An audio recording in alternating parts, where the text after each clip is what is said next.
Dead Matter is a true sandbox survival horror game. You will fight to survive in a zombie-packed, post-apocalyptic world, designed from the bottom up to foster whichever playstyle suits you best. Home to many threats, post-apocalyptic Alberta will throw everything it can at you, from hordes of flesh-crazed undead, to AI trying to make their way through the world, and of course, other players that are doing what they can to survive. Though above all else, mistakes are killer. Plan accordingly. Our massive world is based on Alberta, Canada, and it is designed to deliver an immersive world that is packed full of landmarks begging to be explored. We've developed a huge variety of procedural generation tools with artist control in mind. These tools allow our very small team of artists to deliver a large, detailed, and immersive world. All of the tools we are currently showing will be available to the modding community. In addition to procedural generation tools that we created, we also created a metagame system that helps us keep our massive 400 kilometers squared world fresh and interesting. The metagame manages the loot economy, the electricity and water flowing through the map, trees that have been chopped down, potential sources of contamination for resources, as well as the weather, including a season cycle. AI and zombie movement are also tracked via the metagame and can trigger events, especially if there's a large group or horde present.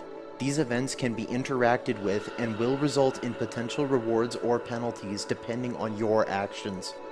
Our largest design goal is replayability. Experienced players, especially those that enjoy the PvE and cooperative elements of our game, will find every session to be different from the last. This is important because we want to play our game too.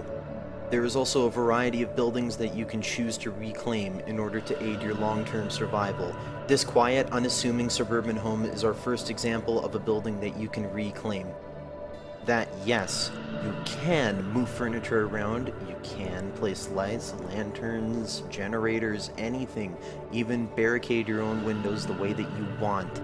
It is your house. Though, no matter where you decide to stay, you'll be responsible for getting the power back up, getting some water barrels, as well as maybe setting up some furniture.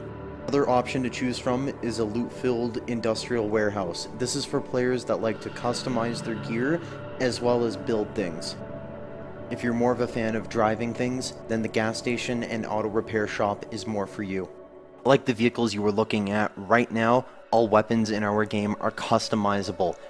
Currently we have over 50 unique melee weapons and counting in our game. This does not include any reskins or lazy edits of existing models. Every weapon will also be modifiable. The baseball bat and the machete are the best examples of where we would like to take this concept.